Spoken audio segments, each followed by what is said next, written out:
Good day.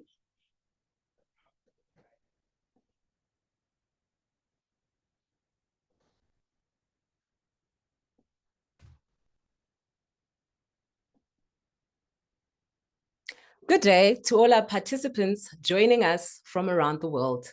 I am Ntsiki Adonisi, and it is a pleasure to welcome you to today's webinar. Digging into growth, new frontiers in Angola's mining industry. We are delighted to have you with us as we explore the dynamic and rapidly evolving landscape of mining in Angola.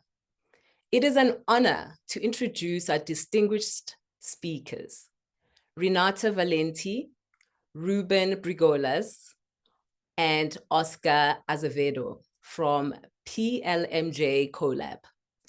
Today's session aims to provide an overview of the latest development and opportunities in Angola's mining industry. Our expert speakers will share insights on the current landscape of strategic minerals, notable projects in Angola, regulatory changes, investment prospects, the legal concession process, and the importance of environmental sustainability. At the end of the presentation, there will be an opportunity for a Q&A to address all your queries and share your perspectives. Together, let us discover how Angola's mining sector is charting new frontiers and what this means to the global mining community. Over to you, Renata. Thank you very much. Thank you for the introduction. I'm sharing my screen now. Give me just... Can you just confirm exactly how you...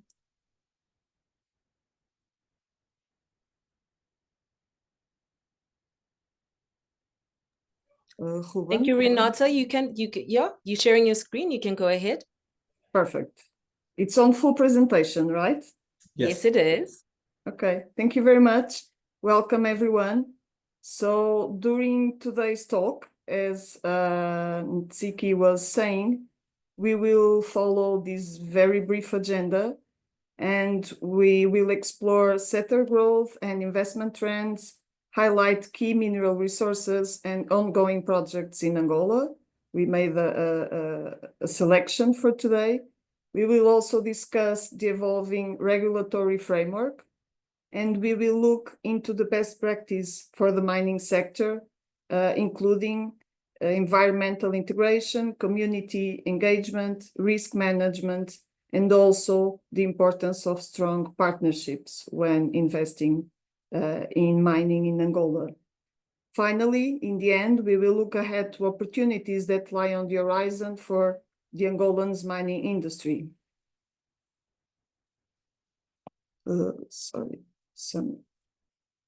Okay. Here, we prepared a very quick overview on the country, on the demographics, and some key highlights, from which we also could highlight that from official sources, including the United Nations, we have a continuous annual rate projection of 3% in the population growth. This is relevant not only to the mining sector, but to the whole economy. So looking directly into this sector, today we gather at a vital moment for the country. We are a nation rapidly transforming the mining sector and positioning ourselves as one of Africa's most promising jurisdictions.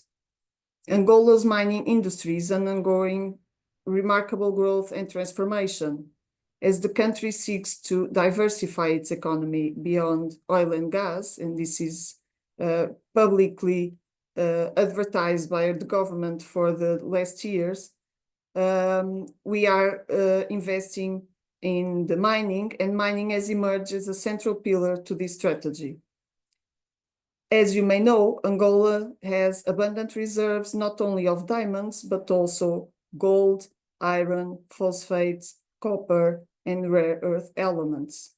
So with all these minerals, Angola is becoming very attractive and increasing attention from investors, industry leaders, and policymakers worldwide.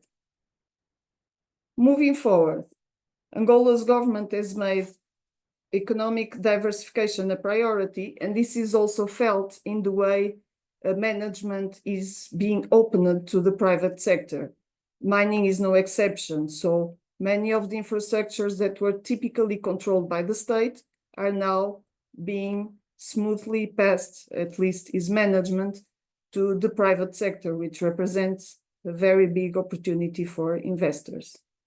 The government commitment to political stability and regulatory reforms has created a more transparent and attractive environment for investment.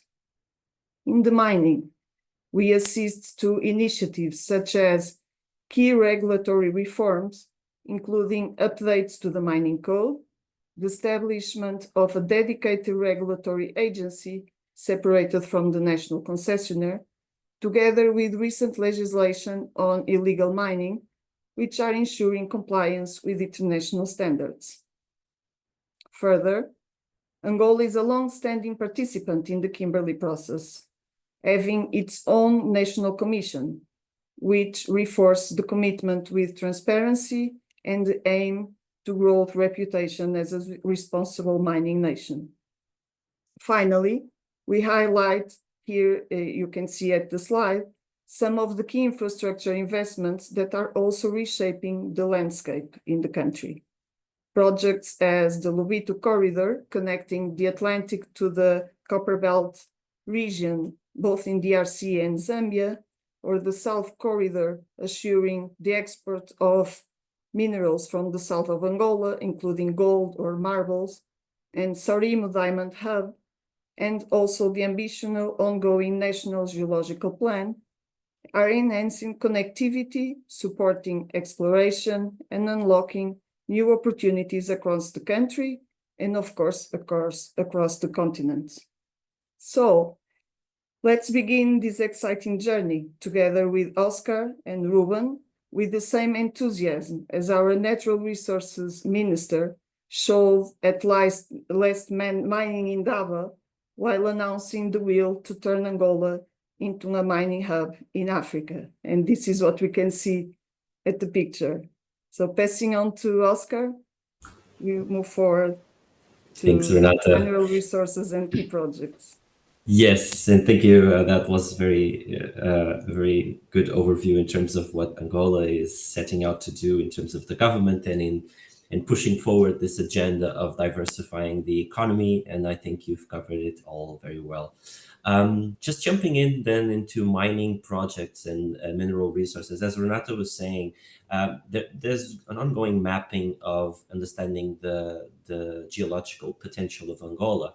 So not only, of course, diamond is still a key sector in the mining sector, but Angola has outlined and came up with a plan with the listing of all of the minerals that are available in the country. This mapping is still undergoing because there's a vast territory in Angola, but Angola found at least 36 of the 51 critical minerals, including, of course, those who are within the mixed energy strategy, which is currently so well spoken. So in order to meet that mixed energy, you need to find these types of minerals. And of course, between them, cobalt, copper, and of course, graphite, lithium.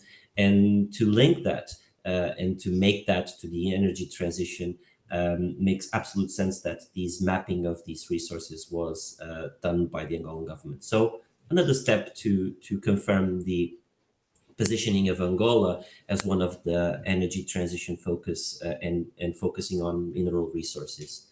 And I think that ties well with the mining projects that are currently ongoing. We can see that they are actually linked to the exploration of those minerals that focus on energy transition. So you see, you have the Mavoyo Teleto copper project, you have the Muvero and Namibe lithium projects, the pig iron in Kasinga, and of course, other rare earth mineral projects. So I guess it shows that the projects are linked to this idea of making an exploration of those strategic minerals. So just next slide, please. And I think that links then to what is being done in terms of the regulatory process. So Renato pointed out that there are some changes in the regulatory space, and that there was a shift between separating the concession entity from the entity that operates the minerals. So similar strategy that was implemented for the oil and gas sector. You now have the National Agency for Minerals Resources, who is the entity who engages and makes the concessions for mineral resources. Of course, all of this goes through public tender, which is the process to obtain the mineral rights, and is kickstarted by the application by the candidate. So we outline here a main 7 steps or stages for those mining rights to be granted.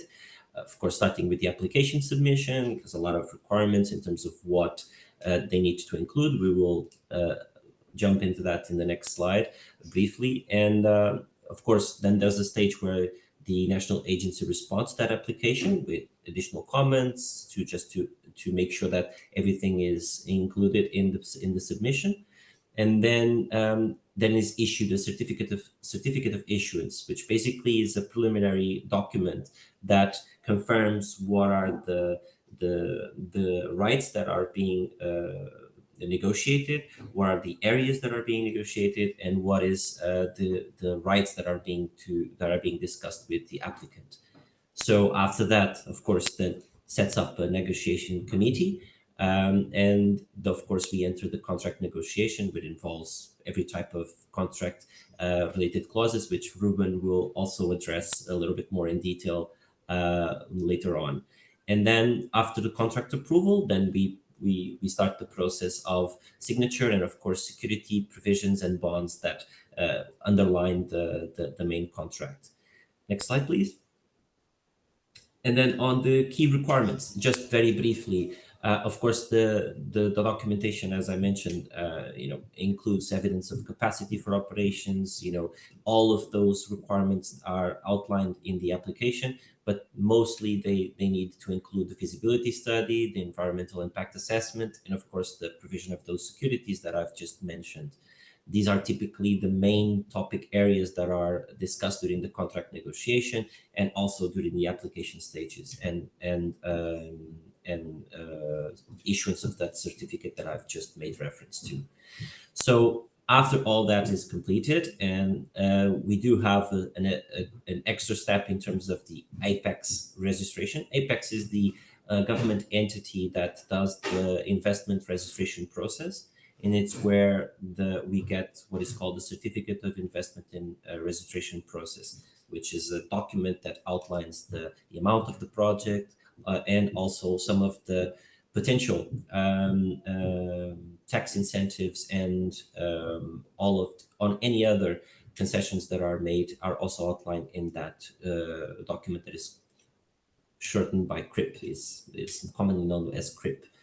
And then, of course, all of these will link together, and all part of this will be the local content regulations that prioritize, of course, local products and services in operations. This is a trend that you see in Angola, not only in the oil and gas sector, which is more mature and already has a very serious indication of what is required from companies to attend to local content. But in the mining sector, this is still growing, but companies are incentivized to prioritize local products and also securing services locally. And with that, I hand over to Ruben that will walk you through additional details on the contracts. Ruben?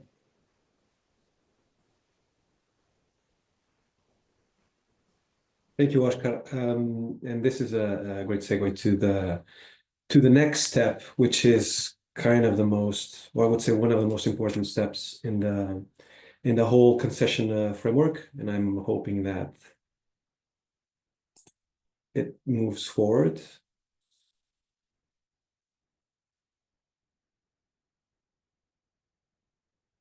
Are we still in the same slide or going back? Still in the same? Second.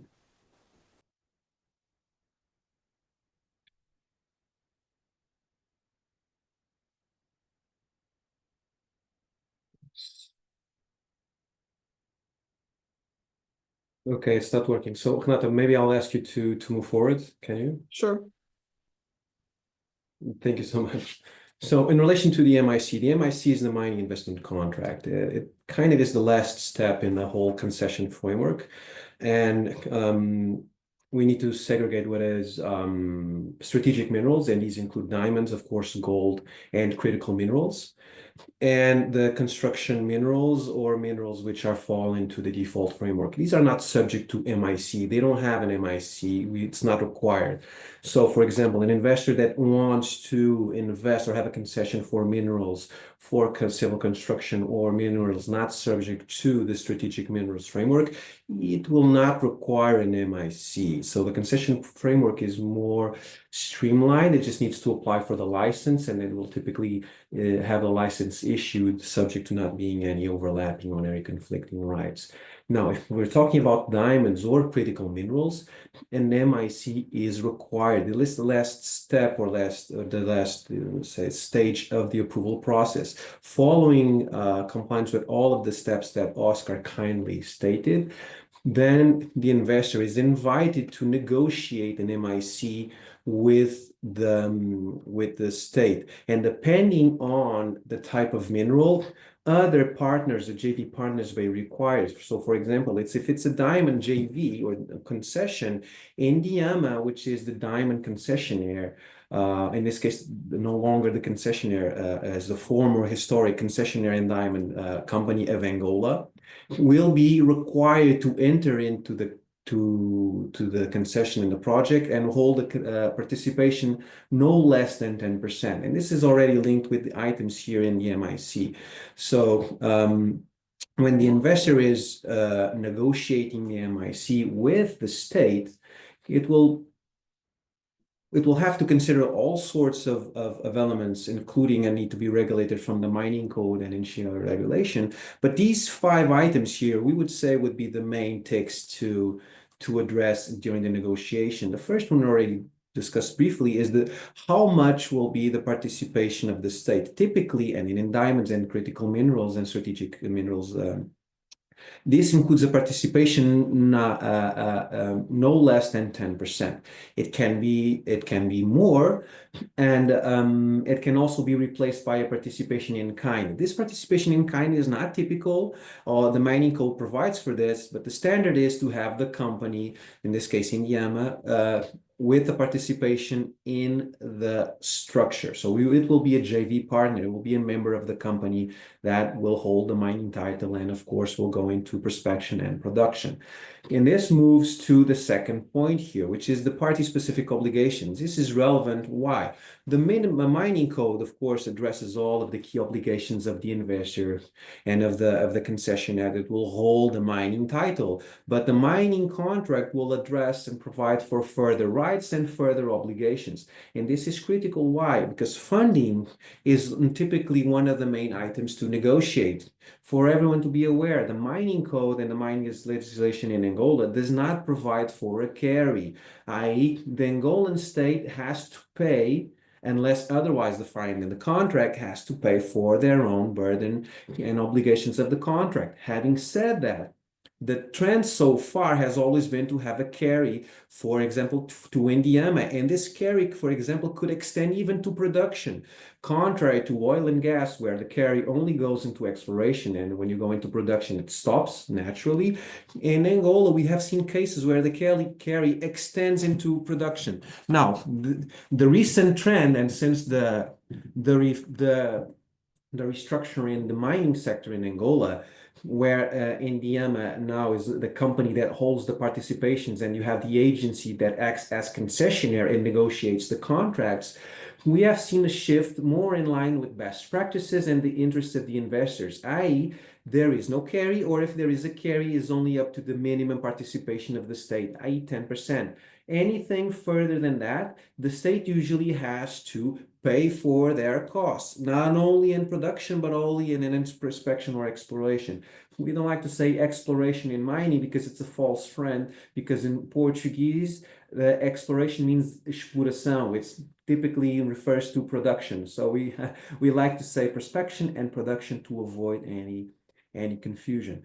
Now, this moves on to the tax incentives. We will discuss more tax incentives in best practices because this is not only a compliance issue, but it's, of course, a main tick to address if you want to monetize and be consistent with a feasible project. Better incentives require more obligations from the investor. This is easy to understand, but we'll go into that a little bit more in the next slides. ESG, again, this is common practice for the investor to show how it will be addressing ESG. Of course, the G here is left a little bit on the side. The authorities, they want to understand how governance is made. Typically, your JV partner will want to have best practices in relation to that, including checks and balances, supervising committees, auditing boards, so all of that. But in terms of the project for the negotiation, the E will be critical and the S will be critical. So environment and social. These are fundamental principles to have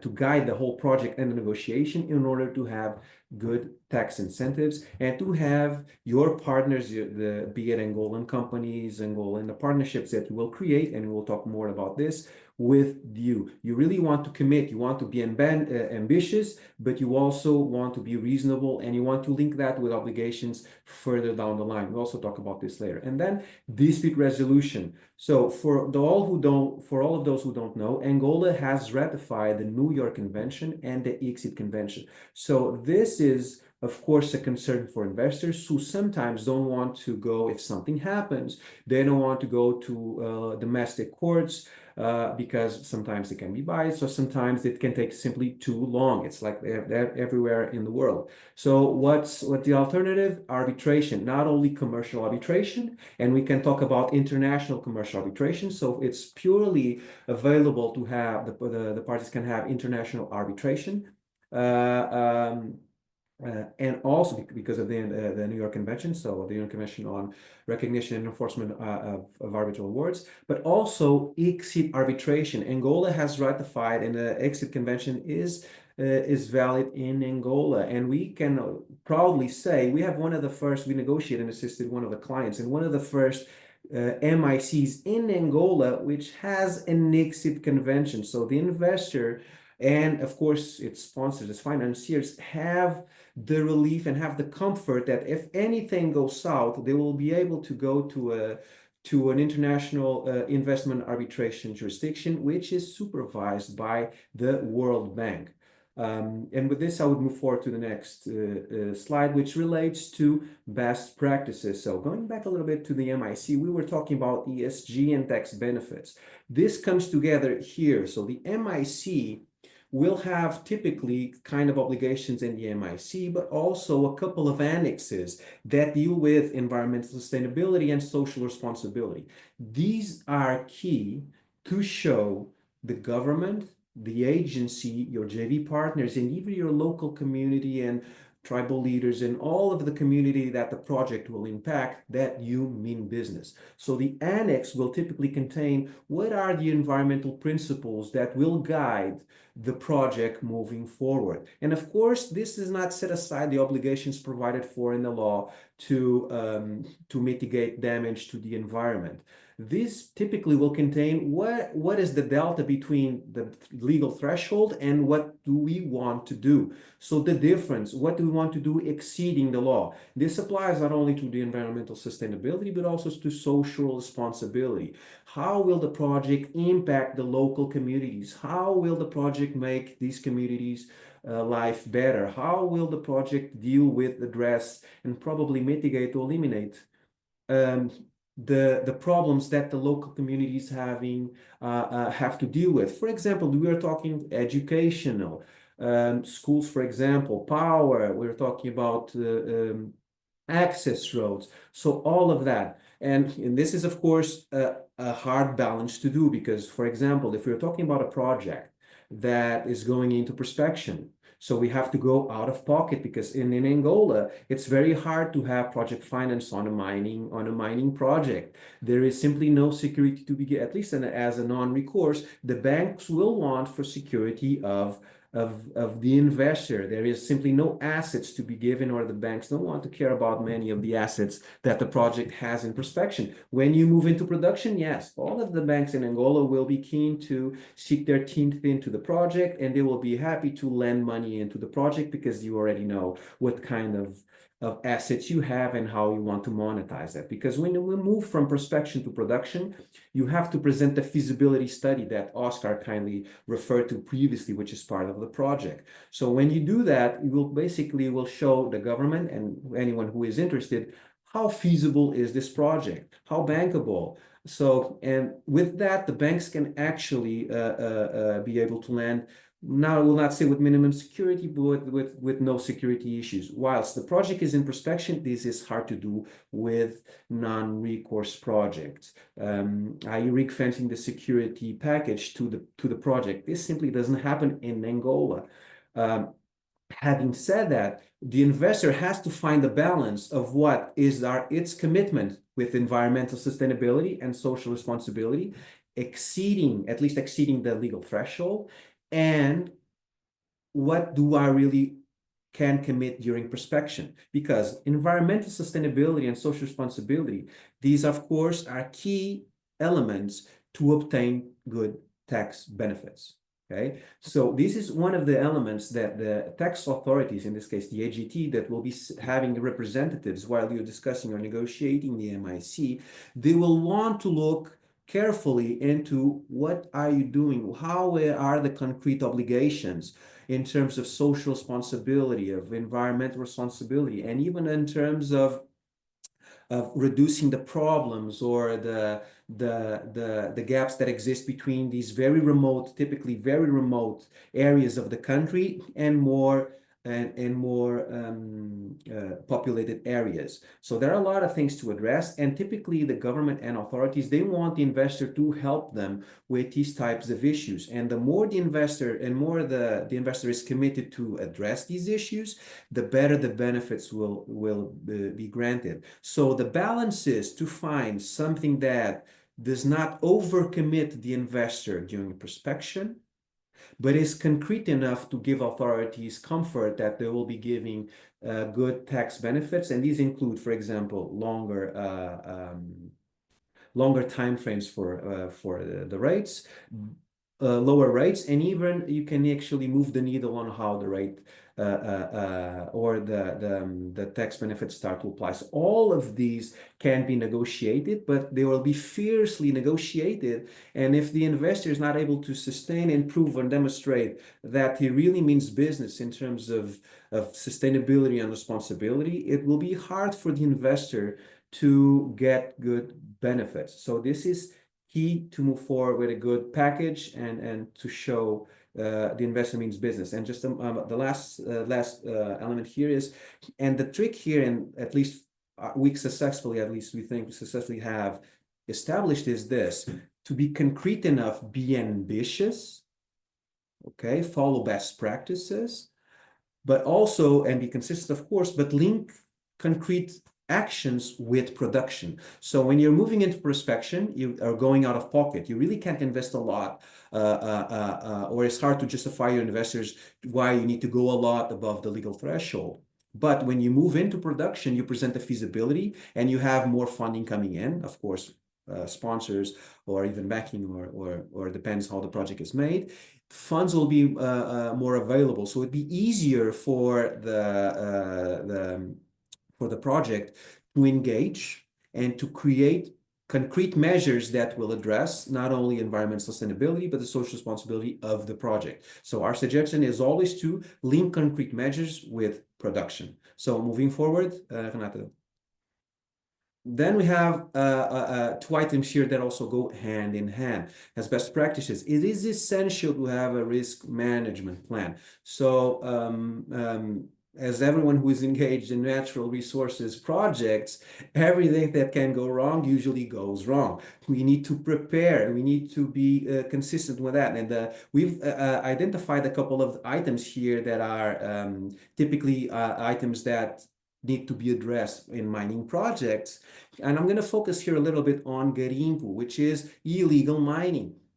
We've addressed here before, Renata referred to, and the criminalization of illegal mining. So for the first time in Angola's history, illegal mining has been criminalized. There is a law criminalizing illegal mining, and it gives a couple of legal avenues and tools for investors to defend their mining projects. And whereas before everything was a little bit more cloudy and subject to gray area. So the mining code and the MICs would grant protection to the investors, but to enforce their rights, it really was a little bit hard. With this law, it just became a little bit easier. And what becomes easier is to create strategic partnerships, not only at the local level, but also at a provincial level and also national level. These include establishing partnerships with the agency, with the minister, with, of course, with your JV partner, in this case, Indiama, if applicable,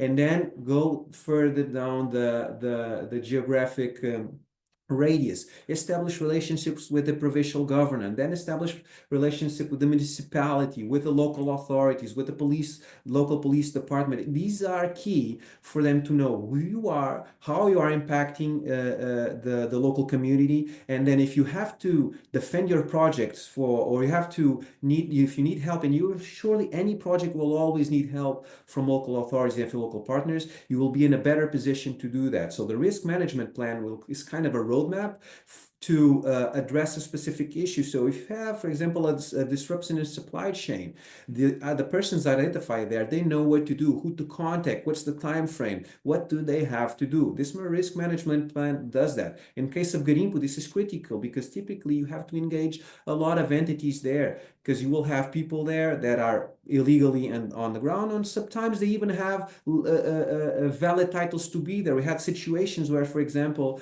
a client would have to deal with illegal mining, and there was 20 to 25 people that had a surface right to do agricultural business. And of course, they weren't do agricultural business. The license was validly issued because the authorities did not communicate. So you had to recourse, we had to go to court, and at the same time defend the project without escalating to violence. This is key. So strategic partnerships, they're an absolute must to defend your project, to have a consistent engagement of authorities and communities. And we talk about communities, we also talk about local communities, tribal leaders. So the SOBAs, they're absolutely fundamental to have you on board, having consistent meetings with them, having them be completely aware of what's being done, engage local communities, give training, and if possible, engage them, allocate them to the mining project in whatever position the project is able to accommodate that. So these are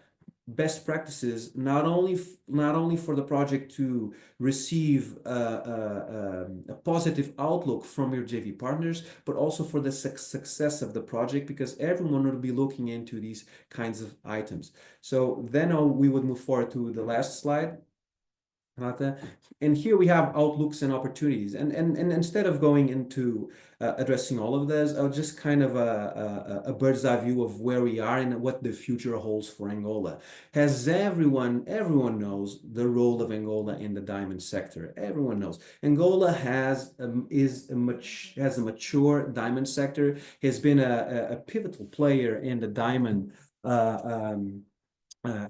supply chain for many years now. The legal framework is very sophisticated. It has a lot of separate regulations on all the levels of the supply chain, including the Diamond Stock Exchange, which has been delayed. Its opening has been delayed for quite some time now, but according to public sources, it will come into effect during this year, which will create, of course, a stock exchange for the trading of Angolan diamonds. This will be a major milestone in the mining sector in Angola. So that's for diamonds. The big question here is, consider all of the logistic effort, regulations, and the attraction of investment that Angola has made, and just look at that Lobito corridor. What's the effect of that? That will cater into the mining projects, not only in Angola, but in the DRC and in Zambia, who will be able to,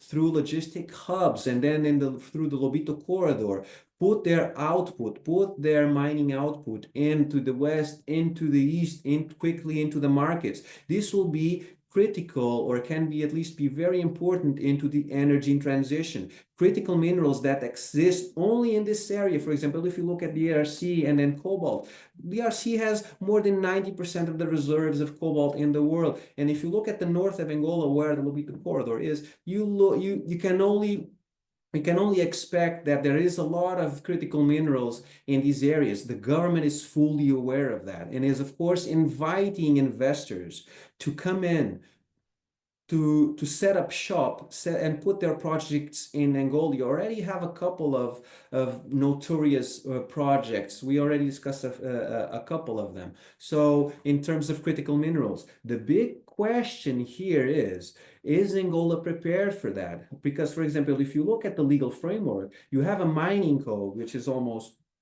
it's a little bit old, let's say, and in comparison with the diamond sector, it has a lot of specific regulations.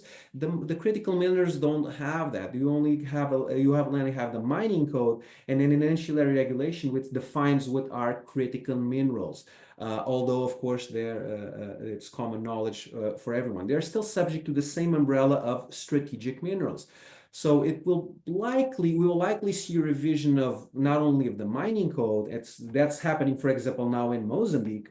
We will likely see that in Angola to accommodate international best practices and the interests of the investors. So the outlook is very positive. We expect Angola to position itself to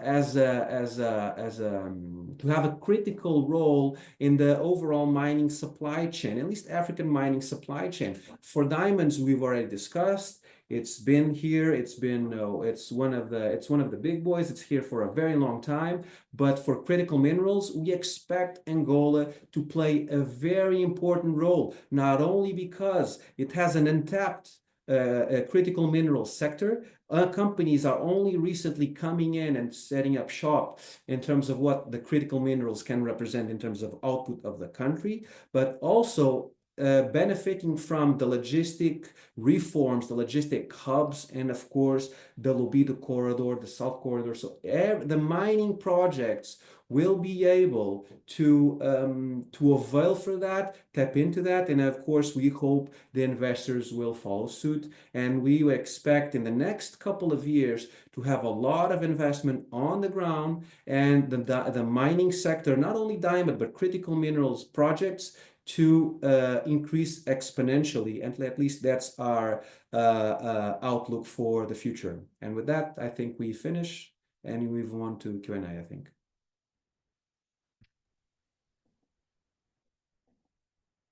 Thank you so much to all our speakers for your valuable insights and expertise on in mining in Angola. I think we'll move to the Q&A. I'll start with you, Renata. Arbitration disputes are a reality of cross-border investments. How robust and reliable is Angola's legal framework for arbitration and investor-state dispute resolution? Are there any particular forums or treaty protections that foreign mining investors typically rely on? Yes, thank you, Ntsiki. As Ruben mentioned a few minutes ago, Angola is part to relevant conventions and treaties which protect not only foreign investment but also arbitration. And it's not putting aside the judicial system, but relying on the judicial system is not typically the best route for foreign investors or even national investors. It's not a matter of nationality. It's because typically you get judges that are not specialized in the sector or the industry. So sometimes they just don't understand exactly what's the point or know in depth the regulations. So our recommendation is always to go to arbitration, and regardless of the origin of the investor, even for Angolan investors, we may recommend international seats and international regulations. And ICC or LCIA are very well accepted in these days, especially when you have international financing entities. It's a good start for a conversation with the public regulator, and not relying only on the local arbitration law, although there is one. But we are talking about not only the amounts, but it's the interest of many involved parties. So we typically recommend international arbitration, and this is very well accepted. And as Ruben mentioned, we had the first clause with ICSID arbitration, which was very successful. And there are also some bilateral treaties between Angola and a couple of countries. Of course, counting with my fingers, we have around 10. But well, as investor, you can look at these 10 countries and decide whether it is good for you to start investment from there and being protected by the BIT. So yes, we have we adhere to the principal conventions. We do have bilateral treaties. We also have some double taxation treaties ongoing. There are strong regulations that protect investors. Thank you, Renata. So yes, so we can invest in Angola and we'll be able to deal with our disputes. I'll move on to Oscar. Let's just touch on the local content element. So Angola has emphasized local content in its extractive industries. How do local content obligations apply to mining projects? And what strategies are investors using to comply without compromising on efficiency and competitiveness? Thank you, Ntsiki. Yeah, great question. I think we're kind of going over what Ruben mentioned in terms of what the strategies were in local content. Was one of the key pillars of any investor to come into Angola and to have a successful journey there. So I guess local content is a growing priority, definitely. Angola's current mining regulations, as I mentioned also, are not quite as prescriptive as the oil and gas sector. So for an example, in the oil and gas sector, you have a number of activities that are strictly just for local content, so just for a specific framework for certain type of investors with local content, with very strict rules. But there is a strong policy push in terms of that type of implementation and beneficiation. So I guess investors are expected to submit local content plans to engage with Angolan nationals on a meaningful way. And those strategies can include involving the provincial government, the municipalities, what we call in Angola the SOBAs, which is the traditional entities that are locally based and typically are the most difficult to engage, but we definitely invite and encourage our clients to do that type of investment. And also, of course, there's always a key item that is addressed in these types of events, which is workforce training. I guess training skills need to be local also. There needs to be an investment on providing local communities with the level of training. And I guess procurement and local supply chains also should be looked at as a way of surrounding all of this investment as a way to incentivize local growth and production. So I guess these are the main aspects in terms of local content, and how do investors look at that to ensure competitivity is really to start engaging very soon with local communities, start engaging with local players, and also invest in training. I would say those would be the three main pillars. Thank you, Oscar. Ruben, I'm going to move to you. I think you touched on this in your presentation on the critical minerals, but how would you say Angola is positioning itself to attract investment into this particular segment?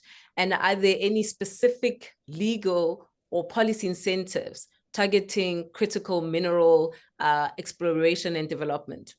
Mm-hmm. Thank you, Ntsiki.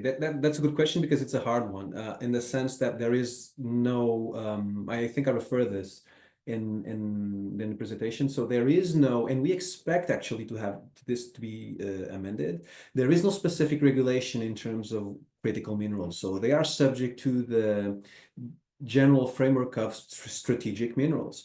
And of course, strategic minerals, they are subject to a different framework, more complex, more robust, subject to, of course, to an MIC, which is a contractual framework between a host state and the investor. But there is no difference. So how is Angola positioning itself to attract investors? This is, of course, through policy change and even restructuring of the mining sector. So a couple of years ago, there was a big change that separated Indiama and created the role of concessionaire from Indiama and created a national agency. And the national agency is concerned and addresses the role and concessions and the investor role from a different position. Having Indiama a little bit like Sonangol and before in the oil and gas, where it has also the concessionaire and the role of playing and developing the activities, having this separated in different entities, it plays a major role in ensuring that the concessions are granted in a fair ecosystem. Because when you're negotiating with the concessionaire and the concessionaire is your JV partner, if you're negotiating, for example, Article of Association, shareholders agreement, it's a very imbalanced position where you want to have a good position in terms of investment. At the same time, the JV partner, who is also concessionaire, who doesn't want any trade-off, will be unlikely to grant you the benefits or a better position. So having this segregated, you actually engage in tripartite negotiations. On one hand, you have to negotiate and show the agency and the commission that is created to negotiate the MIC, explain and show how will the project benefit the country, and the agency and the commission, they accept that. And I'm not saying face value, but they accept it from a neutral position. Whereas your JV partner, in this case, Indiama, will be sitting on another side of the negotiation table and has to address other items. So typically, the concession items, they are now focused and negotiated with the agency, and more commercial and operational issues, they are addressed with your JV partner. And this creates a more reasonable ecosystem to negotiate and put the project. For example, this created a more, and this is the trend, the tax authorities are now accepting to grant more beneficial frameworks for concessions, where before the investors had to do a carry. I even refer to situations where the investor had to give a production carry. A production carry makes no sense in any business model. No investor, no bank will want to put money in if you're paying for the state in that project. In prospection, maybe. Production, wow, it means that we will only start to receive money. The mine will only start to be cash positive further down the line. So that banks don't want this. So the agency has rightfully, in our mind, accommodated this. So carry situations are now granted on a case-by-case basis, and reasonably so, to be linked with the minimum participation at the state. This is a huge policy change. For 20 more years, there has always been a carry for Indiama, and simply since the agency come into effect, 1 year, I think, following the 1-year anniversary, carries started to be addressed specifically in the MICs and being capped not only in terms of timing, but in terms of investment. This is a major change, a major shift that, as you can understand, brings investors into the country because they know you have a state there, you have a state company that not only has to be your JV partner in accordance with good practices, good governance, but only has to carry its own weight through exploration, i.e. prospection, and only production. So these are shifts. We hope to see legal shifts, creation of statutes that cater into the necessities of what critical minerals represent, and they of course represent different issues than diamonds, for example, because diamonds, of course, they are exported through sodium, they have a specific role, whereas critical minerals, they will go through the Lobito corridor. So it's a different framework, not only in terms of the whole supply chain, but in terms of logistics, exportation, all of that. So we will likely see the regulations address this shortly, but slowly but surely, the government has been consistent changing its policies, and these attract more investment. And this is the lookout for the next couple of years, more projects and definitely more critical mineral projects in Angola. Thanks, Ruben. I suppose we welcome the policy shift to enable investment. So you touched on the Lobito corridor. I'm going to move to Renata just to ask, what is the impact of infrastructure projects such as the Lobito corridor? And just, what will it assist with the growth and competitiveness of Angola's mining sector? Sure, it will help us if I have a map of Angola on my back, because it will be easier for people to have a view of what this corridor crosses. So in a word, I would say the impact is connectivity. So this corridor, as well as others, but this is the most famous and probably the most strategic at the moment, represents connectivity between producers and the way out, for an obvious way out to export minerals. So as I mentioned before, we are connecting the Atlantic Ocean to the inland in the continent. It's much broader than Angola, because it crosses to Zambia and DRC, it crosses the Copperbelt region, and it allows these inland territories to promote exports through the ocean. So it's a big thing, and it's not still defined, but it could go to Tanzania. So it means it can cross from the Atlantic to the other side of the continent. So I guess it's easy to imagine what the number of projects and the different projects, not only in the mining, but of course this will have huge impact in the mining as well, and the other way around. Developing the mining areas will impact the economy of all the regions where the corridor is integrated. So, well, it's connectivity, is bringing life to places where people are just sitting in their villages. And of course, regulations on illegal mining and everything we talked about today, they will be very relevant, because probably in these villages, people are just used to go there and get their stones. So, it's a huge operation. Today we are focused in mining, and of course the whole speech on corridor on Lobito, it's because of the copper belt connection, but it will have a huge impact for at least 3 or 4 countries in the area, and not only in mining. So it's very strategic. And you can see all the interest shown by the US and even the European Union. There's a lot of financing, there's a lot of announcements from the US. We have the US Africa Summit in Angola these days, and the Lobito corridor is on the spot for sure. Thank you. I think we have time for another question. Should we move to Oscar? How does the government's strategy for economic diversification specifically impact the development of Angola's mining sector? Thank you, Ntsiki. Thank you for that question. Well, I might sound like a government entity speaking now, but because economic diversification is no longer a slogan. So we've seen the implementation of structural reforms that go beyond just the will of the government. You can see from what we just presented, there are a number of regulatory updates from the illegal mining exploration.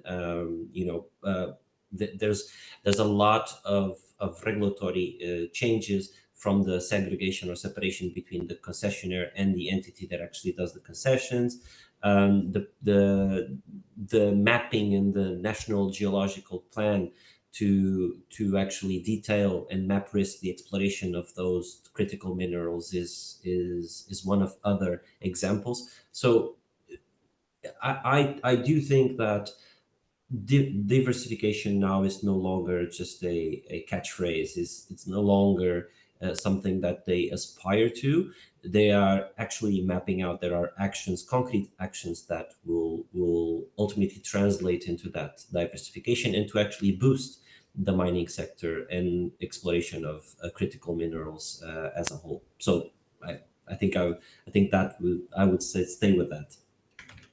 Thank you, Oscar. We still have 2 minutes. There's a question: how rife is illegal mining in Angola, and how is it regulated? It's a good question. It's a good question. It has so Angola regulation on illegal mining is quite recent, but it responded to a growing concern, as I can see from the question, in terms of illegal mining. So the regulation is now in place and is being enforced by the authorities. We have now mechanisms that work and that address those illegal mining concerns. So I would say that from a scale from high, low, and medium, we would say that we're medium going low in terms of illegal mining explorations in Angola. There are main areas of focus of that type of activities, but I would say that they are growing to a lower number as we go. And I would just take the opportunity to also to double down on what Oscar said. This is of course a common concern, and we can say that 90% of our mining clients, they had gutting issues, so illegal mining issues. So it is a phenomenon, and I'd say the word phenomenon because when you're negotiating the MIC, one of the recent trends of the agency in terms of negotiating the MIC is to create an annex that says as follows: so principles to address the phenomenon of illegal mining. So it's part of the MIC. So the authorities expect for the investor to state the principles and actions that will envisage or it wants to take if the illegal mining happens. So not only from a preventive perspective, but also from a reactive perspective. So including the plan. That's why the risk management plan, or maybe in one of the cases, it's already, at least part of it, it's already included in the MIC, because this is negotiated, this is discussed even before the project is live. So in the negotiating table. And this is of course tricky because the investor wants the comfort from the state that you will protect my asset from illegal miners. And the state, of course, on the other hand, wants the investor to help the state in addressing illegal mining. So this is a balance that it needs to be, of course, found. This is a very recent trend, only coming into effect from the last year, year and a half. But now MICs, they usually have an annex to deal with this. So of course, this is a hot topic. And as Oscar said, regulations address this. Recent trends address this. Authorities are looking into this, and surely it's an item for everyone to consider. Thank you. There are additional questions in the Q&A, which we can take offline. The team presenters did share their contact details. So mine is just to thank you for your participation and extend my heartfelt thanks to our esteemed speakers for sharing their really valuable insights and expertise with us today. Thank you so much. Thank you. Have a great day. Thank you. Thank you. Bye-bye. Bye.